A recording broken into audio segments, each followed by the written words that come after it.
Hey, everybody, and welcome to True Crime Paranormal with the Psychic Sisters. This is Katie Weaver, and I am here with my co host, Kristi Brower. How are you? Hey, everybody. I am great. How are you? I'm good. We are enjoying some really gorgeous summery weather. We're trying not Mhm. to jinx ourselves. We almost shouldn't say the word summer I because know. it isn't July yet. It's true. Last weekend, we went on our big annual family camping trip that we take over Memorial Weekend. This is a Yes. trip that literally Christy and I have been taking for our entire lives. I don't know Yeah. that either of Since us have ever birth. missed a memorial camping trip. I don't think so. It's from the time I had was a baby to dragging tiny babies with me, you Oh, know. I Yeah, remember those days. we've always done this. Now we do camp in a different place than we did when we were kids because the weather's better here. It's also just Usually. nicer in general, but whatever. It is, it is. Well, it's a kindness that has been shown to us from some of our family because Mhm. the land that we're camping on is adjacent to farmland that, it actually runs in between 2 strips of farmland that it has 2 canals running between it, so it's not really farmable, but it's absolutely beautiful. I'll probably share a little video, with Mhm. this as we're talking. Gorgeous, gorgeous place. The reason it's just such a special thing for us to camp there is because that land is family land, that's been in our family for many generations. Well, on the other side of that parcel of farmland is a cemetery. That cemetery, the land for it was donated by this same family, and it happens to be where our parents and our baby brother are buried. And so And they are grandma and great and grandparents yeah, and lots yeah, of other tons of people. relatives. Yeah. And so this family very kindly always leaves this area open to us to camp for Memorial Weekend so that we can be right up there close to our folks to go to the cemetery and all that stuff. And Yeah. I was reminiscing about this the other day that when our mom died, and you guys know when you have somebody die, what it takes, all of the funeral home and the cemetery and the Oh. florist, and oh my god, it's just so exhausting and painful. And when our Mhm. mom died, we had had an extremely painful experience at the funeral home Oh. where we Boy. basically had to fight the guy to get the stuff that we wanted and needed. Pretty much.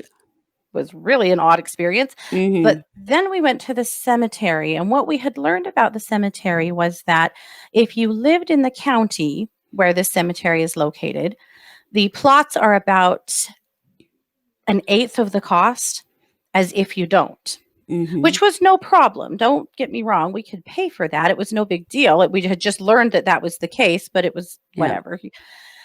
So we're talking to the sexton, we're choosing our plot, and our dad says, "Do I write you a check then?" And he says, oh no, this has been paid for. And what we didn't know is that our absolutely wonderful and kind Uncle John had actually paid for those plots before we even knew it. And actually, he kind of tried to keep it a secret. He didn't even want us to know that he'd paid for them because that's just the kind of guy he is. But Mhm. that touched me to my core. That Yeah. kindness, we all just stood there and cried. It was It just was such a very sweet. yeah, it was such a kind and wonderful gesture on such a hard, terrible day. And Yeah. we're just so deeply connected to that place and to these guys. And anyway, so we camp there every year for Memorial Weekend. And this year, of course, we woke up to a huge snowstorm on Saturday morning. Boy, did we. Christmas snow, great big flakes. Yeah, it was crazy. So we did what any smart campers do. We loaded up in the car and we went to the Maverick and got coffee. And then Yes, we did. then we holed up in my camper and cooked breakfast and played games for most of the day. And by about 3 o'clock ish, it had stopped. By 4, the sun was shining and things were drying out. And the rest of Mhm. the weekend was gorgeous. It was. It's typical Idaho where Hmm. you experience every season in a weekend. That's not an Yeah. uncommon thing for us. Mm-mm.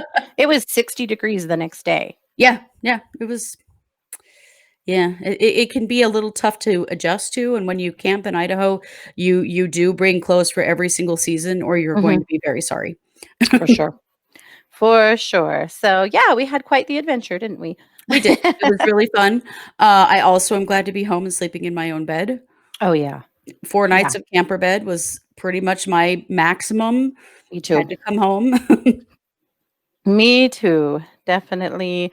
That's the great thing about camping. It's great to go and it's great to come home. Yes, it So that's what we've been up to. And but now the sun is shining. It's gorgeous.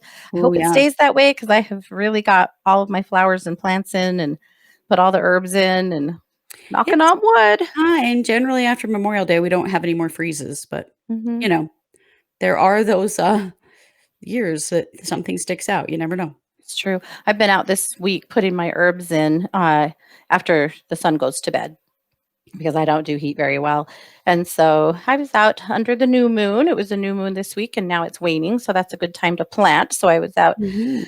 in, a sliver of moonlight planting putting in some basil and some rosemary and some squash and a few things. And just thinking, yeah, it feels like summer. It smells like summer. Yeah. Does, yeah. Knock on wood. Awesome. Well, speaking of being around here, Mhm. we have had a lot of action here the last couple of weeks on the Vallow case. Sure A few have. things we wanted to bring up and talk to you guys about. There's been a lot of things. Hmm. A whole JJ show's worth, Vallow, don't worry. a whole show's worth, yeah. Mhm. So JJ Vallow and Tylee Ryan are two missing children. I know this is not news. You guys have been hearing this. I think this is our fifth or sixth episode on this case. 7th. This is our Seventh. 7th episode on this Holy case. Christ, it's crazy. Yeah. Well, but I always want to say their names first and foremost. JJ Vallow and Tylee Ryan are missing. They have been Yeah. missing since September. And it is, here we are. It is May, and these children are still missing. JJ turned 8 on Monday. Yeah. And there was a very sweet little candlelight vigil that some locals held at his elementary school, which is only a few blocks from my house. Mhm. I didn't get out of the car. There was just not a lot of social distancing happening, which is fine. Mhm. No judgment there. But for me, I can't do that. So I Mhm. did take some video and some pictures from the car and did just do my own little thing for JJ in the car rather than get out into the crowd. But it was a very kind thing that they Yeah. did. So, and we'll share a little video of that here as well while we're talking about it. But so JJ has turned 8 and Tylee has turned 17. She was 16 when she went missing. She turned 17, I believe, in October. So Mhm. both of these kids have now had a birthday, a Christmas, an Easter, a Valentine's Day, a Halloween, a Thanksgiving away from people who love and care about them. Yeah. It's piling up. Yeah. Yeah. It sure is. But I thought the candlelight vigil was very sweet. There were Yeah. some people that were really calling for that vigil to be done in front of Chad's house to put some pressure on him. What you have to know is that Chad lives in the country on a very fast road. Yeah. And rather than the only way you could do that is to trespass on his property. And he has no trespassing signs up all over the place. Yeah, he'd definitely call the police, I'm I sure. took a little drive past his house a couple of days ago, and every time I drive past there, there's more no trespassing signs up. Yeah. Yeah. So couldn't not do that. Could not I do that. But saw a post on social media of someone who had made a T-shirt that said the kids' names, or "Where are Tylee and JJ," I think, yeah. and they'd put it on a piece of cardboard and sat it against, like, a light pole that was across the street from his house, Hmm. and they I figured it saw would that. probably be gone quickly, but Hmm. people really are doing everything they can, Hmm. locally to let him know that they know, and Uh-huh. that they are watching him, and that Hmm. they, expect him at some point to step up and be an actual decent human and say Hmm. what he knows. Absolutely. Lots of pressure. We're hearing from various places that there are calls coming into dispatch nearly daily with people just reporting Yeah. that they saw Chad. Well, I told you that my daughter saw Chad. She got stopped at a stoplight next to him not too Mhm. long ago, and she absolutely lost her mind. She called me screaming, "Mom! Oh my God, I was just next to Chad Daybell." Did you ask him where the kids are? No? Well, Well, way to go. apparently he and his children have been dumping a lot of things Mhm. at the local, transfer station to go Uh-huh. to the dump, and whoever works there called the police and said they're Mhm. dumping all kinds of things from their house in case, you wanna. Now that house has been Mhm. searched already, Yeah. But they were Yeah. concerned that they might be Uh-huh. destroying evidence or getting rid of things that, Mhm.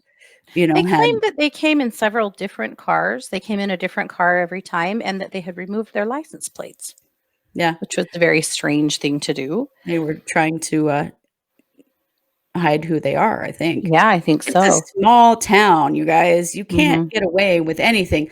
No. Let me tell you how we know that. Our dad was a barber, and he was the barber in town. He Uh-huh. was everybody's barber, the judges, the police, you name it, Mhm. he cut their hair. We couldn't get away with anything Mm-mm. because somebody would walk in the barbershop and let him know immediately. By the Mhm. time he came home from work, he would know about any shenanigans we'd been up to. Well, So and that's the kind of town it any is. totally. And any town scandal, anything you wanted to know, he knew. Oh, Or if yeah. he didn't, he'd find out in short order. That Mhm. was the gossipiest place on the planet. It was. Yeah, but that's kinda how this little town is. Oh, So this definitely. family Yeah. is not getting away with anything because Mm-mm. people are watching them constantly. Yeah, absolutely. I Yep. see pictures of his house on social media, like, almost every day. Uh-huh. People just Or of driving him by or walking down walking the by. street or yeah. Yeah. Yeah, he's just constantly being surveilled by his Mhm. neighbors. Yeah, he's under a lot of public scrutiny. Now, there are those that support him. There is that ridiculous Facebook page, Free Lori Daybell Vallow, Oh my that goodness. is the The dumbest, fascist most state of Idaho, inflammatory shit I've ever seen. Yeah. It is. Yeah, they refer constantly to the fascist state of Idaho. Yeah. And about, how everything that, law enforcement has done and the courts are doing and, it's all, um, you know, persecutory. Illegal. She Yes, has all every illegal. right to hide her children. She does not have to tell anybody where her kids are. A lot of things like that. Yeah, and at this But point, that is not true, no. because she is facing abandonment charges, and so she does have to say what happened to her children, or she's going to Mhm. sit her butt in jail as she is right Yep. now. Yep. On that note, there was a court case or there was a court date Yeah, last week. Now, remember, or maybe you don't know, but there are more than one. There's more than one case with Lori in the courts right now. right. There's the criminal charges. That's why she's in jail. But is also there has been a motion to sever her rights or her custody of JJ and give it to Kay and Larry Woodcock. Now that happened Mhm. when the judge ordered her clear back in January, February, when the judge in Idaho had ordered her to show up in Rexburg with those kids within 5 days. There was an order in place then that if the kids would have shown up, they would have immediately, at least JJ would have immediately gone into the custody and care of his bio grandparents, who of course are Kay and Larry Woodcock. Yeah, Now that didn't happen, but that is still working its way through the courts because if JJ does turn up, that's what's happening. right. And now what will happen for Tylee? Tylee's 17. She will probably just have the choice to live with her brother or her aunt or, Yeah. if the children were to turn up. So Mhm. that's what that case is about, but that's not a criminal case. That it's not It's a civil it either, right? Or would it it be called it's a child protection case. right, okay. So, last week they had a court date.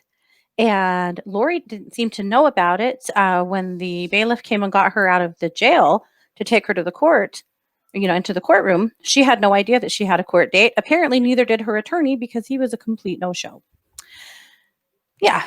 Now he is also Chad's attorney and Yes. representing him in Hmm. this, situation as well, and Yeah. so Mark Mead he is his Mark name. Means, Yeah. and he no-showed on his clients. Hmm. And if you have watched, the episode of this podcast where we talk about the bail reduction hearing, you will know that Mark Means is, shall we say it nicely and say he's a bit in over his head on this case? That was And nice. That was like way nice. yeah, well, the I thing mean, is, some it's people would say is a complete incompetent dumbass, but well, that would be another way of saying it, yes. for sure. So, yeah, anyway, but, so what was the recourse?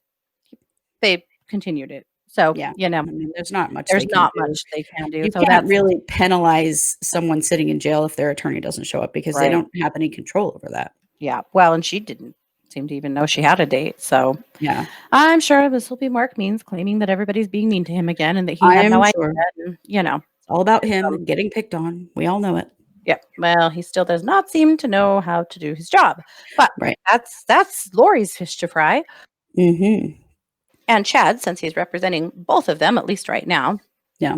that'll change. But anyway, so those were some of the biggies that came out. The other one is that 2 weeks ago, the Madison County prosecutor, Rob Wood, had filed a petition to Lori and to Mr. Means, wanting some discovery items from them to, preparing to go to court.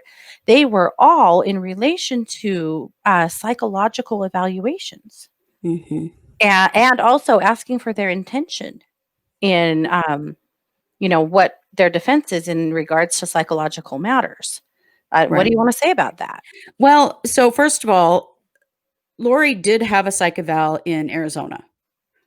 Mhm, After some things had gone down with Charles and there were some mhm, threats made that, he was gonna die and a bunch of things, and, mhm, this is all third party, and so it's hard to know exactly, but I'll say this. According to some statements I've read, she told them exactly what she believes about being one of the 144,000 and being a god and, all of that mhm, stuff, and some people have been really angry that there was no action taken on that. mhm. Here's the thing that you have to understand. First of all, religious beliefs are heavily protected in the US, right? Really, really important. Yeah, Kind of the whole reason we came to here in the first place kind of thing. yeah, So religious beliefs are protected.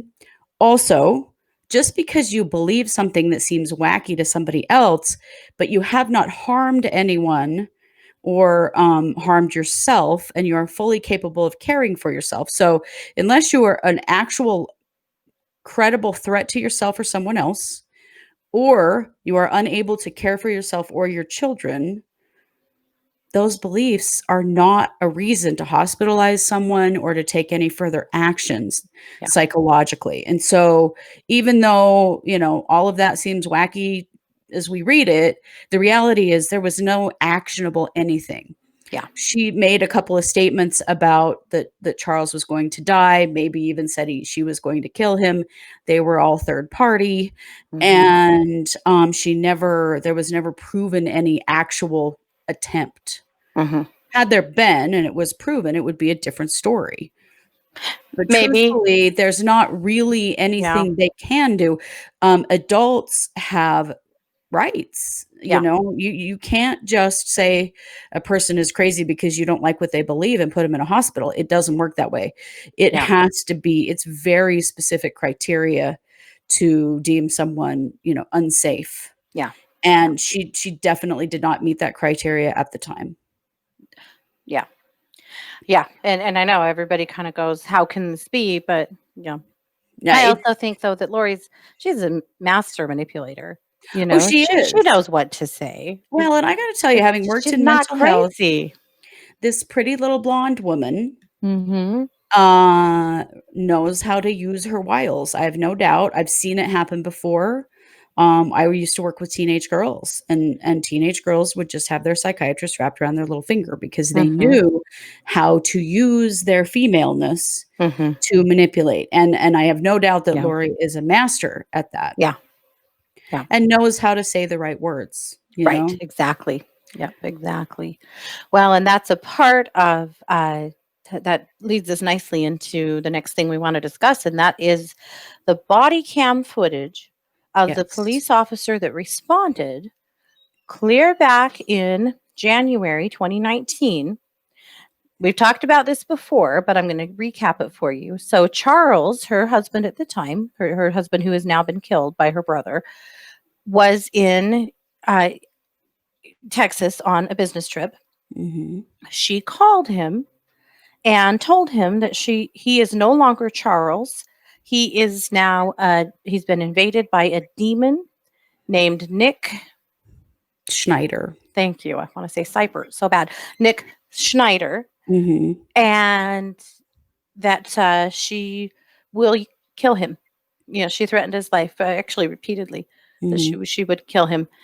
She'd also had told him previously that she is a god who has a mission on this earth, and that if he gets in her way, she would kill him.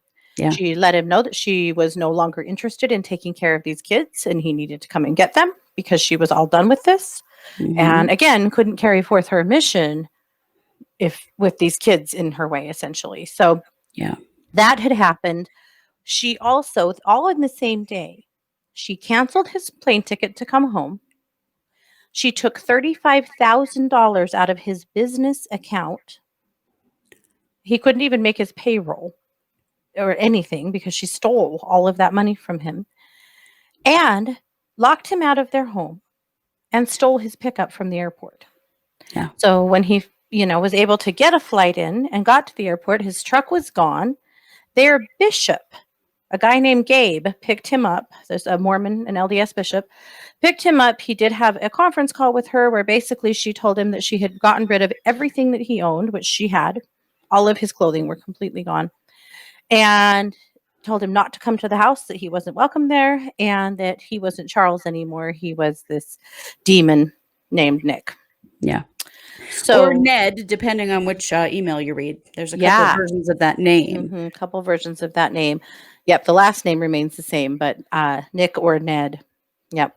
Mhm. So Charles, by that evening, is frantic about, well, what the hell to do. His money is gone. His car is gone. His children are gone. Yeah. He calls the police. They come to his home. He's outside of their house, and he doesn't even want to go in the house without a police officer present, partly because he knows he's going to have to break in because Mhm. his keys were in his pickup that she stole. So he had no way to get in. And so he wanted to make sure the police were there in case she was there and there was a confrontation, and also to help him, to witness him breaking into his home so that he didn't have an issue. We're going to share a few snippets of that here Mhm. right now so that you guys can get a sense of, what he was going through and what he was telling the cops. So we'll do that now. So what's going on tonight? I can't get in touch with my kids. How old are your kids? 6.5 and 16. Okay. How long have you been trying? 2 days. Okay. But she's lost her mind. I don't know how else to say it. We're LDS.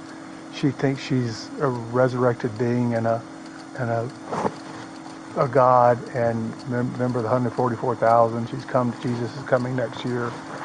She took all the money out of her bank account today. My truck is gone from the airport. She went to the airport and got it. I just flew in from Dallas. Houston and Dallas. So Where's your truck? I don't know. Okay. A friend of mine's truck picked me up. I went to the CSI to file a report, which is the community bridges or something. To file a report. So you did the petition? Yeah, they ordered a pickup. Okay. What time did you do that? Hour and a half ago. Okay. So what makes her a danger to herself and to others? She threatened me, murder me, kill me. She threatened to murder you? Yes. And she said, how did she do that? My bishop right there is in the car. He was on the phone with me today when she said, "I will have you destroyed." Is what she said there. Okay, that's not a threat to kill you. Yesterday was a threat to kill me. Okay. What did she say yesterday? She said, "You're not Charles. I don't know who you are, what you did with Charles, but I can murder you now with my powers." Okay. Okay. All right. Says I'm gonna kill you too. Yesterday was I'm So gonna. she's speaking as a spiritual being. She's not here. She's lost her reality. Is this just all recent, or has it been going on? It's been going on for about 4 or 5 years. It's gotten really, really bad lately. She goes to the temple every day and speaks with Moroni and Jesus Christ, and they tell her what to do. And now she came to her today, and last couple of days she says, "I'm not Charles. You're not Charles. You're Nick Schneider." I don't know where she gets his names from. She got all this stuff from these people in Utah who tell her how many past lives she's had and probation she's had. And she's was married to Moroni way back when, and she was also married to James the Just. And okay, this is all foreign to me. So it's foreign to me. Well, I'm not LDS. It's crazy stuff. I know you're using LDS terms here. But it's just she's nonsensical. Okay. And I haven't seen my Is he the older one or the younger one? He's 6.5 years old. Okay. Okay. I want to do this now. You've got a pickup order. Am I correct? We do. Okay. If she doesn't answer, what do we do? If she Can doesn't I break answer, we into my can't house? we can't enforce the order. Can I break into my house? Do you live here? Yes, I do. It's Okay. my lease. I Do pay you- the lease. Do you guys have any orders of protections against you? No, we do not. So, I'm gonna no go on police her reports? tomorrow. No, nothing. Okay. So how does she pose a threat to your children? I don't know what she's going to do with them. I don't know if she's going to flee with them. She's going to hurt them. You don't even know if she's here, right? Today on the phone. I can't. All the cars are. The garage is closed. I don't know. She locked the garage door. I know. haven't been up there yet. I know, She but what I'm said- hold on. Sorry. What I'm saying is, do you normally park two vehicles in the garage, inside the garage? Correct. Okay. So it's a possibility that her car and your truck are inside there? I don't think she could fit my truck and her car at the same time. She may put them somewhere else. She said to me, "All your stuff is gone. Charles' Okay. stuff is gone. You're Okay. not Charles. Your stuff is gone." I don't know what that And means. how long have you been trying to get in touch with the kids? Since yesterday. Since yesterday. Like last night or yesterday morning? Or? But landed in Houston Tuesday about 10. Okay. Why did you leave? There's a trip in Houston. Okay. And when did you leave? Tuesday morning about 5 a.m. Okay. Tuesday. All right. Wow. It's Wednesday night. so you left yesterday. Yeah. You left yesterday morning. Flew to Houston. Flew back today. Tonight. Tonight. She canceled my flight. She came to the airport, took my truck. Did she tell you that? No, she knows the code. She knows where it's parked. She wouldn't. Did she go with you to the airport? No, but I go to the airport. I fly 45 round trips a year. She Okay. knows where I park. I've got handicap plates because JJ's handicapped. Uh-huh. So, Did you file a stolen no, vehicle I didn't. report with I Phoenix? know she took it. How do you know? You suspect. I suspect. Okay. Okay. I suspect. All right. I know your term. So, Okay. yeah. But Without concrete evidence, we no can't say contact. I for sure. suspect. Okay. And she has the keys, the code. It's a Ford. The code, door code. Door code. And I just want to see my boys okay. And she's got a pickup order. I need to go. She needs to go, and I'm going to take my son. So you normally live here? Yeah, oh yeah, I live here. Okay. Yeah, all my stuff's in my house. Okay. We got a service dog in there, beautiful dog. My daughter's in the front window right there So let me ask you this. When you came back, why didn't you just go to the home? because she told me not to come near it. All my stuff is gone. Okay. I'm not stupid. She could have done anything. Okay. I thought this would be the best way to do it. With what she's gone through and what Gabe witnessed with me on the phone today, I thought it was best to have her. She's psychologically, she's gone. Something's Okay. So, I mean, here you hear a frantic dad who is in tears over not knowing where his son Awful. is. It's just heartbreaking. Heartbreaking. He is, trying to explain to the officer how, off her rocker she has become. He tells the police officer she's at the temple every single day praying so that she can have conversations with Moroni and Jesus Christ. Nobody goes to the temple every day. That's No. really excessive. I mean, some couples will set a goal to go once a week, but going every day that's really excessive. That really struck me. Mhm. But anyway, he said that this stuff had been building for a few years, but that it was worse than ever, that he did not trust her with the kids because of, her saying that she didn't want them, that he Mhm. was in fear of his life because of the things she said to him. The police officer started off being really dismissive.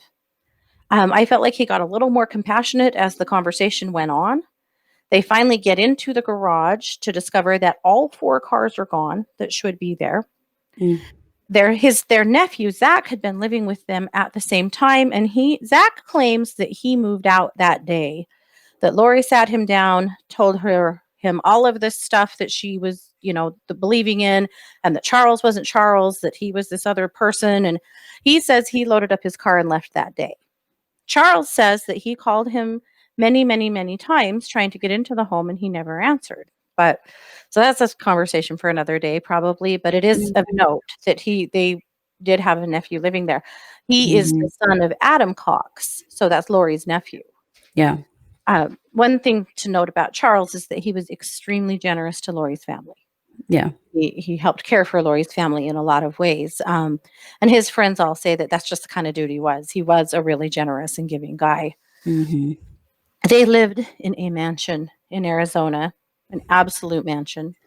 I had read that the rent on that home was $7,000 a month.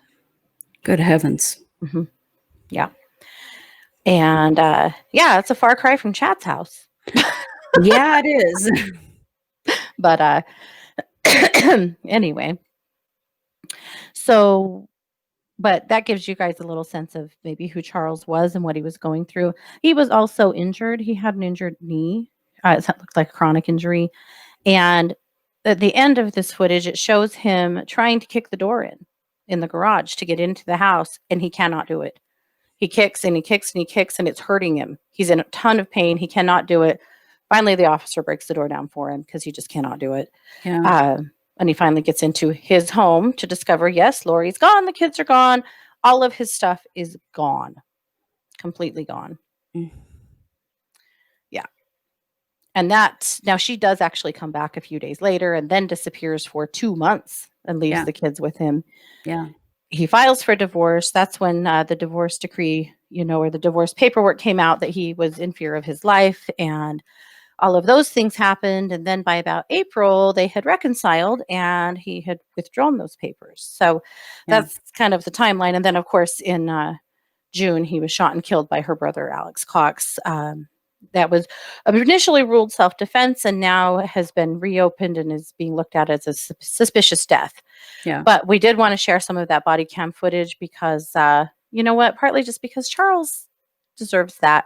Charles deserves justice. Charles did not deserve to die. And he's not here to tell his story. It's No. convenient that, Lori vilifies all of these folks who are dead and blames so many things on them, Charles very much included, Mhm.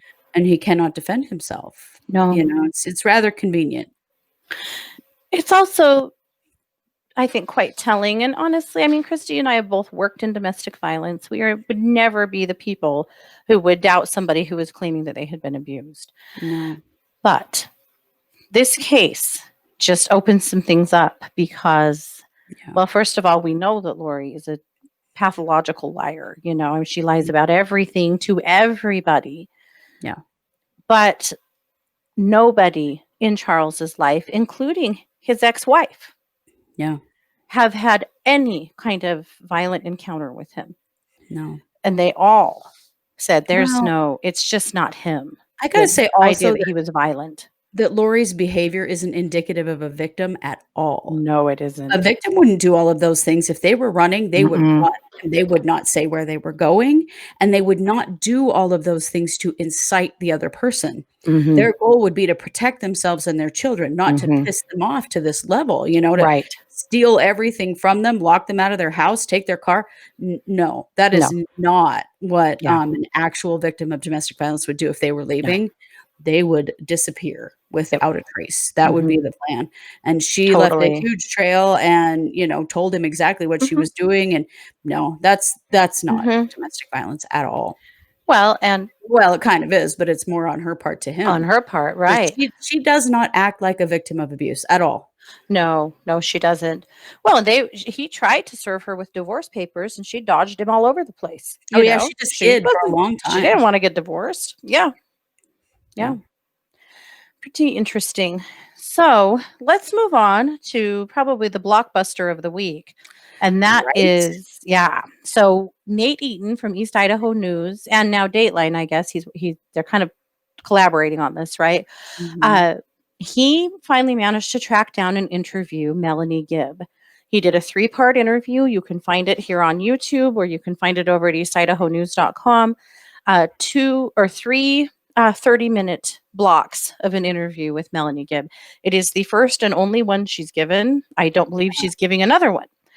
It was big to get this interview with her. It really was. There's little conjecture there that inner circle person that really, because Melanie Pulowski, all she does is talk in circles. Melanie Gibb actually answered the questions that were asked. She did. Nate said that he sat down with over 300 questions for her and that she answered every one of them. Now, she might not have answered them completely to his satisfaction, but she did answer them. Potentially not truthfully, but she didn't just evade like Melanie Pulowski has. So, or end the interview early, which Melanie Pulowski did. Yes. to name. So Yeah. she did try. I highly recommend that you guys go watch those. But we're going to give you a bit of a recap. Before we do, let's talk a little bit about who Melanie Gibb is. Yeah. Melanie Gibb was Lori's best friend in Arizona. They lived in the same ward. They were into a lot of the same beliefs and teachings. They both were into the preparing of people stuff. They shared a podcast together. Mhm. They traveled around together a little, going to the preparing of people events. That's how they met Chad. Melanie claims that she was there when Lori met Chad, that they were together at an event at that time. She also got divorced. So you guys will find this interesting, I think. She got divorced uh, in August 2019. That sound familiar? Yeah, sure That's does. about the same time that Melanie Pulowski got divorced. It's about the same time that Ian Pulowski got divorced. It's Mhm. about the same time that Charles died. And fast forward 2 more months, that Tammy died. Yeah. All of these couples uncoupled and recoupled. And so did Mhm. she. She is now dating David Warwick. David Mhm. Warwick is another visionary, such as Chad, who was doing events for preparing a people and talking on Melanie and Lori's podcast. Very similar kind of guy. Yeah. Yet again. And there's Coincidence? some, I don't think so. right. So there's some conjecture. I was going to ask you what your opinion is on this, that this was one of those couplings that Chad and Lori had arranged. Most definitely. Yeah. Because and Melanie says this in the interview that she was present with them as they were choosing the people that are the 144,000, the people that are supposed to be part of this chosen group of people, and that she was one of them. They did identify her as one of them. So I'm sure they, determined that her husband was a minus 4.3 dark or whatever. I mean, I think he's lucky to get out with his life. And determine someone else that she was supposed to be with. I have no doubt. She did not say that. I feel like throughout Right. this interview, she downplayed her role and downplayed a lot about her connection to this situation. And her Except own that, behavior in her life because of this situation. yes, Yeah. except that you cannot deny she did exactly the same thing the rest of them did, except she didn't kill her husband. Yep. That's about, Yep. or tried to kill her Mhm. husband. That's Right. about the only difference. That's about What it. dude, hey, wherever you are, man, get out of there. Yep. Yep. She has 4 sons, and she's from a dysfunctional family in North Carolina, according to her book jacket. She has no formal education. She did write a book called Feel the Fire. Her book is about helping others to find joy, peace, and happiness.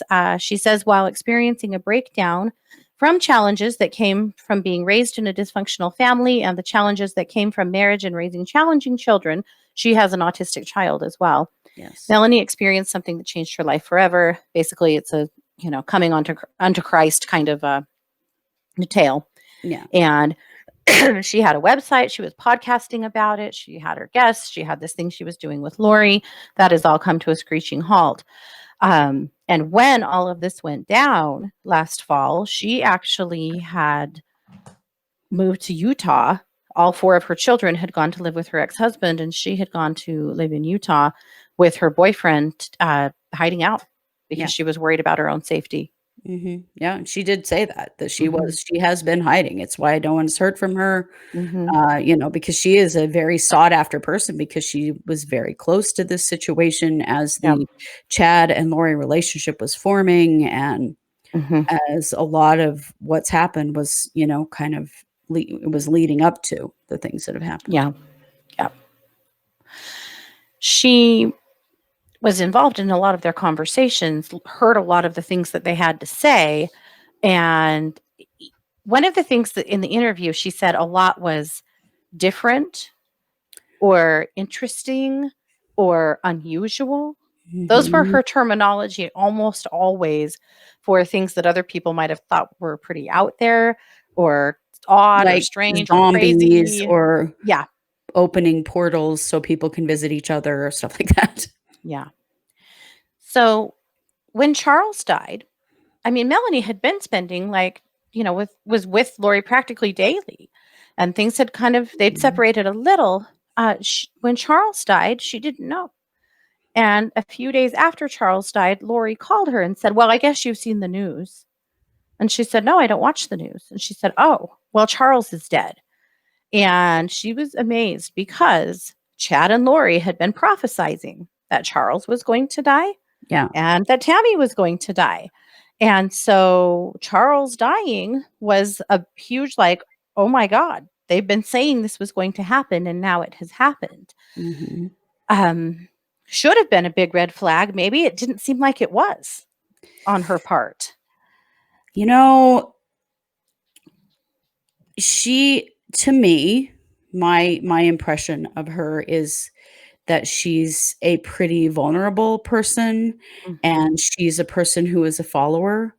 Yeah. And I do feel like she just went along with a lot of things. I feel like she has probably got a pattern of doing things because people with stronger personalities around her tell her to or say it's the right thing. I feel like she doesn't have a really clear sense of her own identity. And throughout that interview, it just kept striking me that it was just like, well, they said it, so it was true. Like, Yeah. and she says that's not the case, but her But she does behavior in does this. not bear that out at all. No, and she does refer to herself as gullible and naive. Yeah. In the And interview. she clearly is, but I think it's deeper than that. My sense of her is that she really lacks her own identity. And I feel like she latched onto Lori, probably had kind of a hero worship kind of relationship with Lori, and went along with whatever because Lori said it. And then sort of transferred that also to Chad, because even throughout all of this, she keeps saying he's a wonderful man. Oh, She yeah. just kept saying that. And I was like, dude, after everything, Yeah. you know, Yeah. really? She said some things like, I'm not one to gossip. You know, I'm not one to speak poorly of anyone. Those are very Mormon women tendencies. Well, and it's the very thing that you say right before you do gossip. I mean, Right. let's be real. True. But It is. she, she said she was very uncomfortable there talking to Nate about all of this stuff because it's not her way to be a gossip. And we're going, bro, you're reporting what you know about two people that have allegedly killed like 5 people. This isn't gossip, you know? Well, and also it really makes me question. I don't know. There's just something off about her that I just really feel like, I feel like Chad and Lori really trusted her. I feel like they felt like they could They trust her must have. to do anything by asking her to lie about having JJ and asking her to lie to the police. They had an impression of her that she would do whatever they wanted her to do. Yes, they did. Yes, Fortunately for her, she's not quite that stupid. Yep. But I really do feel like they wouldn't have taken that risk unless they really truly thought that she would just go along with whatever they said. She did go along with a lot. She did. So here's how she says they met. She says that they met in 2018, that they had gone to an event in St. George, Utah for a conference where Chad was speaking, that Lori walked right up to Chad and started talking to him, and the conversation got personal quickly, and that Chad told Lori that they had met in previous lifetimes and had been married multiple times before in prior existences. This was when they met. Yeah. She said they started talking about these different beliefs that are not something you learn in church. She said they discussed things out loud that normally would be talked about privately. She said that Tammy and the kids were not at this conference, but Lori was very aware that he was married. They exchanged phone numbers and started talking every single day. Yeah. Within weeks of that conference, Chad visited Lori at her home. They came for another event, and a bunch of people stayed at Lori's home for this event, Chad being one of them.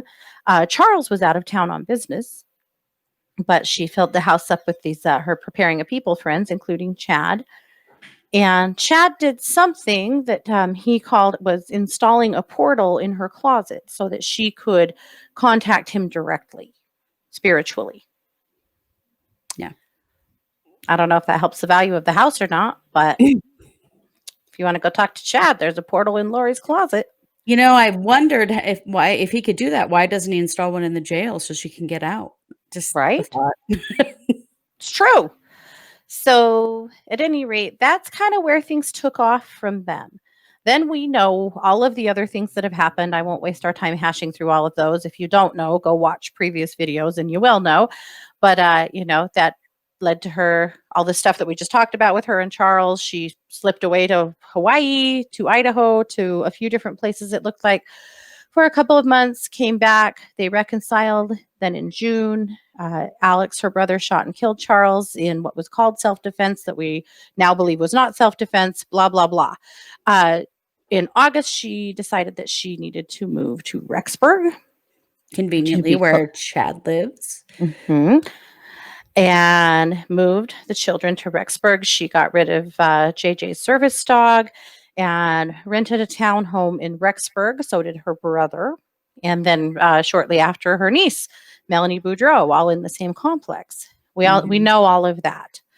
Well, Melanie flew to Rexburg to come and stay. And Melanie Gibb. Melanie Gibb. It's confusing now because there's two Melanies. There's two Melanies. Melanie Gibb had come to stay in Rexburg for a few days with Lori. And every morning early, she discovered what happens is that Lori and Chad go walking at BYU, Idaho on their track, holding hands, kissing, lovey-dovey, acting like a married couple. And Chad has a wife. Mm-hmm. And this is out in the open in a small town. In a small town. That one amazed me. I mean, there's some real guts in that. Yeah. She asked him, or asked Lori, aren't you worried about people seeing that? And she said, oh, he says Tammy doesn't come out to this side of town. But she probably didn't. She worked at a school. She was probably getting up and going to school in another town. Yeah. But still, that really got me. It also just got me.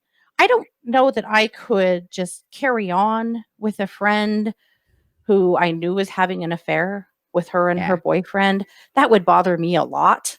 And in Melanie's shoes, particularly being a fervent LDS woman, I don't understand how that didn't bother her more than it did. Again, hero worshiping Lori. Whatever Lori does, Lori can do no wrong. You know, one of the things that struck me that she said that Chad and Lori said many times was, you know, when asked, like, why are you teaching things that are against the doctrine of the LDS Church or different than that?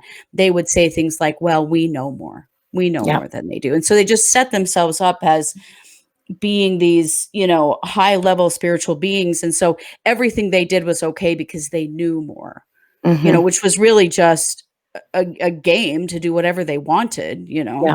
But she seemed to buy into that belief that, oh, they know more, they understand things I don't understand, therefore it's okay. Yeah, totally. Chad had told Lori she experienced 21 lives and Chad was on his 31st life. And that at one probations, point, probations, that's what they called them, yes. Then to give them a different name so that they didn't know that, like, you know, right, the Hindus and the Buddhists have been, you know, believing in reincarnation for eons. Right. It was kind of like a little different, better, of course. They sort of act like they invented it, which just cracks me up because, you know, a huge population of the planet believes in past lives. Yeah, that's not a new belief in any way. No. Interestingly, they were doing temple work together, which is another very strange thing. I have never heard of people who were married to others going to the temple together. But that apparently had been happening as well. So lots of things happening. But they were doing special things in the temple that most people don't know about and don't do. Right, you know? Right, of course. Like speaking directly to Jesus Christ and directly to the angel Moroni, or Captain Moroni, as they refer to him. Well, and Lori had told Melanie that she was sealed to Chad in the temple. Yes. Which she couldn't have been sealed to Chad in the temple because Chad was married to someone else. But she says that it was done by those on the other side who had the authority to do so. Right. Yeah. Always some special privilege, some special knowledge or connection that allowed them to just do whatever they want, which I think led directly to all of the things that they have done and believing that, you know, they know better. So it's okay. Totally. Totally. So all of that happened while Melanie was there. Of course, she saw no sign of Tylee because this was around the 19th of September. This is about 10 days after Tylee has never been seen again. Yes. She asked where Tylee was. Lori told her she was at BYU, Idaho. Which is, by the way, in Rexburg. In Rexburg. It's I the mean, same town. it's not unheard of to think she could have been living in a dorm on camp. She wasn't, but to think, except for that she was 16. Yeah. She was 16. She Yeah. was not She a wouldn't college have been. student. No. And even if she was enrolled, she wouldn't have been living on campus at No. 16. No, but she took that answer to heart. As gospel, like JJ was everything else. there. She said JJ was there and that Lori told her that she needed to get rid of JJ, that she just couldn't fulfill her mission with him. It was just too difficult. Well, he'd become a zombie. Yes, he had become a zombie and he was too difficult to take care of and she couldn't do her work. So Melanie helped her hatch a plan. So here was the plan. Yeah. She was going to ask Kay and Larry Woodcock if they would take JJ and raise him. Okay. Remember those names? I hope you do. Yeah. And that's what she thought was happening. After she left, a week or two after she left, Lori called her and said that Kay had received JJ with open arms.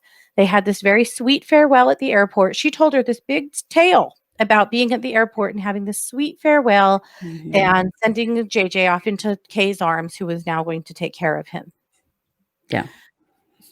So, that happened. And so, Except it didn't. Yeah. Melanie believed her. Okay, so Tylee's at college. That makes sense. It didn't, but okay. I guess she had her GED, so to her that made sense. JJ has now gone to live with Kay, who is more than happy to raise him. So okay, great. All's well that ends well. Okay. So she hasn't really talked to them very much. And one day, 2 days before Thanksgiving, she gets a very nervous phone call from Chad. And those were her words. She said Chad acted very nervous. And he said, Melanie, I need you to do something for me. Pick up the patriarchy here. I mean, it was very patriarchal. You will do I this. am your superior. You will. You will. When the police call you, you tell them that JJ is with you. Well, when the police called her, she wasn't available. She didn't answer the phone. She didn't know who was calling. And then Lori called her. Lori acted not nervous at all. She actually acted completely normal and said, hey, don't worry. Everything's completely fine. I've got it handled. It's just that the police, that we told them that you had JJ at Frozen too. So if you wouldn't mind just going over to the theater and snapping a picture of the marquee and maybe of some kids playing so that it can be more credible, and just let them know JJ's with you. There's a few problems with this story. They had told the police that she was with that JJ was with her in Arizona. Yeah. Guess what? She's not She in wasn't Arizona. in Arizona. She was in Utah at her boyfriend's house. She didn't tell the police that. She realized, I think, at that point, and some people really believe this was because of her boyfriend, that David really leaned in on this. She cracked and told the police everything that she knew. She says that she's still in regular contact with some of the investigators. Nate asked her if she has an attorney, and she said she doesn't need one because God is on her side. So there you go with that. Well, let's hope. So, a little time goes by. Lori, after Tammy dies, Lori calls her. This is another story that goes off the rails, and I want to tell you why. Lori calls her and tells her that she had Chad's children to her house for cookies after the funeral, just so that because she really wanted to meet them and get to know them. And then she told Melanie that the kids loved her, and it was just really wonderful. They loved her. They just put their mother in the ground, and their dad's mistress is having them over for cookies. How Sounds wonderful. great. Sounds great. Right after the police came looking for the kids, and of course these two took off, Chad and Lori, Chad went to California and took a trip with his kids. They went and did the whole California, experience and went to, I'm going to assume Disneyland, SeaWorld, whatever, a bunch of stuff like that. there's no real evidence that Lori did or didn't go on that trip. Nobody really seems to know for sure. The thing that really sticks in my craw about all of that is that after Chad came back, there was a series of screenshots shared from one of Chad's sons talking to a friend who said that his dad met a widow in Hawaii and fell in love, and they just got married, and it's just the craziest thing. Yeah. Well, that doesn't support the idea that those kids were at Lori's house having cookies, or that Sure maybe doesn't. she even went on vacation with them before they went to Hawaii and got married. There's some real holes in this story that I think are really interesting. And I don't have, I don't know for sure what did happen there. There's some conjecture that during that time while he was on vacation with them, that she was in Las Vegas overseeing the marriages of her brother Alex to Zulema and Mhm. to Melanie and Ian. No one's saying. Melanie sure didn't say that she was in Vegas with them. She sure didn't. She didn't say she wasn't, but she was asked specifically in that interview who was there with you, and she did not say Lori. Right. She never did. No. So there's a piece of the puzzle there that is not filled in for me. Yeah. The other thing of interest I thought about that was that Lori apparently told Melanie that her activities here, nobody was going to notice or care because in the end of 2019, such a horrible earthquake was going to strike Utah and strike the church headquarters, Salt Lake City. that nobody was going to really notice or care at all about what she was up to. Here's why that's so wild. When Alex and that whole crew all got married in Las Vegas, the next thing that happened is that Ian and Melanie came back to Rexburg, and Melanie says that Alex and Zulema stayed in Las Vegas for a few days to prepare earthquakes to hit Utah. Right. That big earthquake did not happen, however, in April, maybe March or April. A big Mhm. earthquake did hit Utah. It was March. It was March. Was it March? With a bunch of big aftershocks. In fact, they're still having an occasional aftershock. So that's Mhm. an interesting coincidence. But at any Well, rate, they were trying to roll out a big earthquake to, really rock the church back on its heels and take how the attention you off of know, Lori. create an earthquake. How you do? Yeah, how you do. But one of the things that happened with that earthquake in Salt Lake City is on all Mormon temples, if you don't know, the angel Moroni is on the top of the temple with his trumpet, Mhm. and Moroni's trumpet fell off the Salt Lake City temple. Yeah, And that is a big deal. Him Mhm. losing his trumpet is actually, there's some kind of prophecy about, something major end times kind of stuff coming if that ever happens. Mhm. And it did actually And it happen in did March. happen. Yeah, Yeah. yeah. It was all a Crazy buzz around times. here where we live, Oh, yeah. Yeah. Crazy times. So that all happens. Well, then Chad and Lori go to Hawaii. They get married. Melanie's a little pissed. Supposedly. There's a lot of question Supposedly. about whether they actually Mhm. are legally married. No one's sure. Right. And here's why. Lori told Melanie that she was getting about $6,000 a month in Social Security for her kids and for herself in death benefits for Charles. Well, if Well, she no, Charles and Joe, because Oh, Tylee right, wouldn't be Charles and getting Joe. for Charles. She'd be getting for Joe. Right, okay. Right, yeah. Too many names. I know. Yes. It gets confusing. So $6,000 a month she's been raking in. Well, if she marries before she turns 60, she will lose those benefits. Right. And there is no record of them getting married. Now, Hawaii doesn't make marriage records public anyway, so we might not have had access to that anyhow, but there is no actual proof that they actually were legally married. Yeah. There's a real suspicion here that this was more of a civil, or just a Commitment ceremony kind of a thing. commitment type ceremony. She was already claiming that they had been sealed in the temple, Right. so and I think that feels more accurate to me that they didn't actually get legally married. But after they had been there, Melanie, now the kids have been announced. The police are announcing that the children are missing. There's a big hubbub. Anyone who knows them, and now Alex is dead, which Melanie, lived near him and, lived in the same ward as Mhm. him, was involved in that in some, not in his death, I don't mean, but, in the fact that he passed. She's now a little pissed. It's finally occurred to her that they threw her under the bus. And she calls Chad's phone. She said Lori had already changed all of her phone numbers, essentially. Because she had 3 cell phones. She had 3 different cell phones. She had one special cell phone that was just for her and Chad. I mean, this doesn't seem like an affair. What? No. So she called Chad's phone, expecting that Lori would answer, which she did. She had also put another friend on the call who she didn't name. Melanie referred to another friend quite a few times in this interview who I think we don't know. Yeah. She wouldn't give their name. She wouldn't give their name, but that person was with her on this call. She got on speakerphone with Chad and Lori. She told them that she doesn't have a testimony of what they are teaching. A lot of people have been confused about what that means. That's a very LDS term. Yes. To say that you don't have a testimony of something means that you don't feel it in your heart. God has not revealed that to be true to you. Yeah. That's what she says. It means when she says that. But the things they're saying are not resonating with her as true. She's not receiving a message from God that they are true. In case you're wondering what that term means, I saw a lot of confusion about that. Yeah.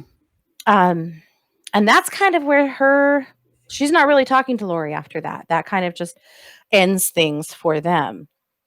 And then, of course, she is on the witness list. And, Nate asked her, how are you going to feel when you are sitting on that stand, only a few feet from Lori, testifying essentially against her and against Chad.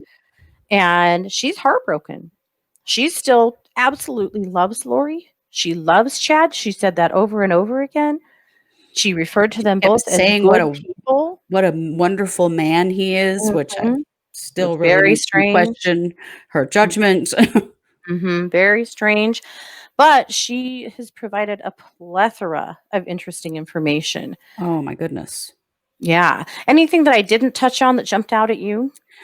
Yeah, well, okay, a couple of things. So one thing, at one point she asked Lori why they didn't just get a divorce. Why didn't they just divorce their spouses so they could be together? And she said because Chad was told, now this is one of his revelations, that they were not allowed to get divorced and that their spouses would understand in time. A little creepy to say something like that and for their spouses to now both be dead. Well, he had indicated that Tammy was going to be completely fine with this. Yeah, that would be it would be totally okay. Yeah. The other thing that struck what an me, honor to be married to these gods. right? To die for the Exactly. cause. Like that they were part of this whole belief system, which we know they were not. But whatever.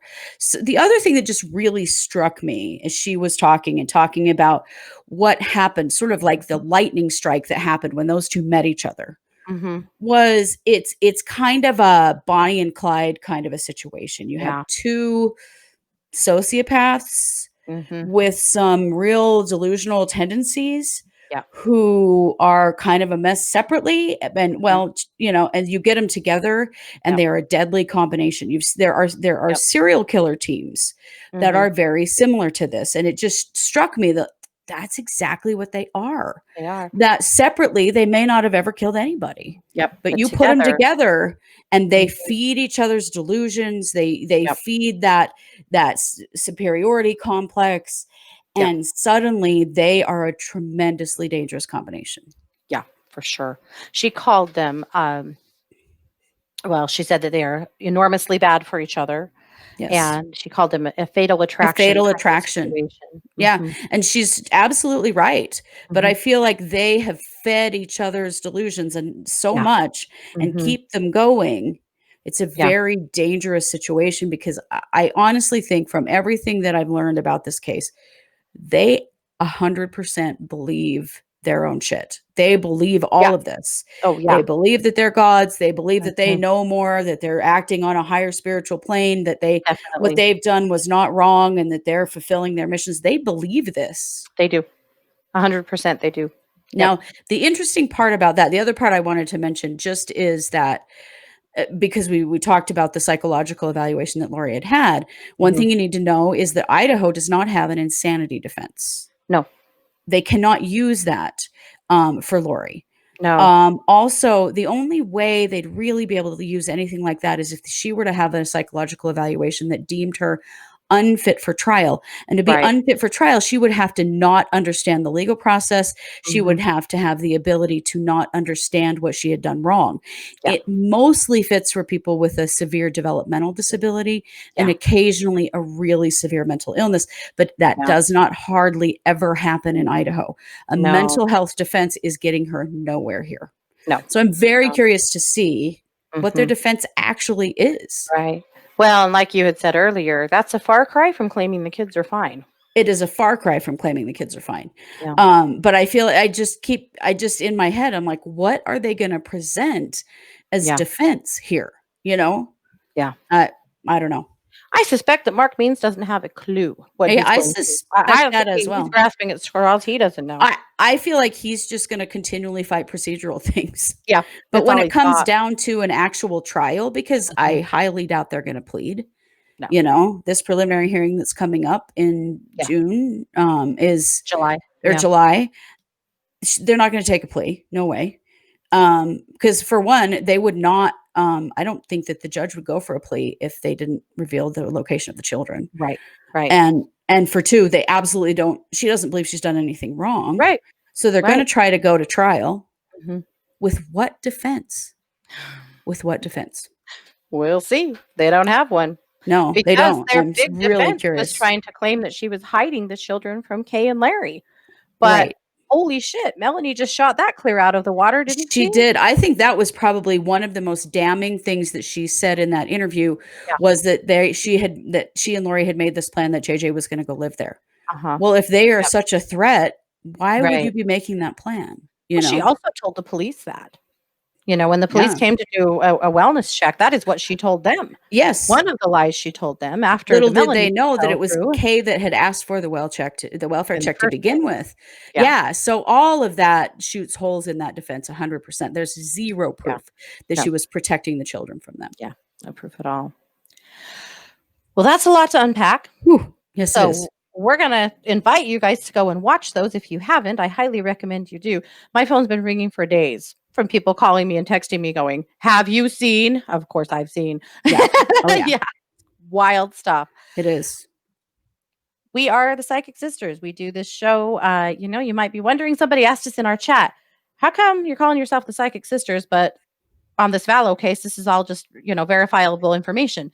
Well, because we're veering a little away from our normal scheme, from our Mhm. normal setup of our show, because this case is close to home. It's in the town I live in. It's in the town that Kristi and I were raised in. Yeah.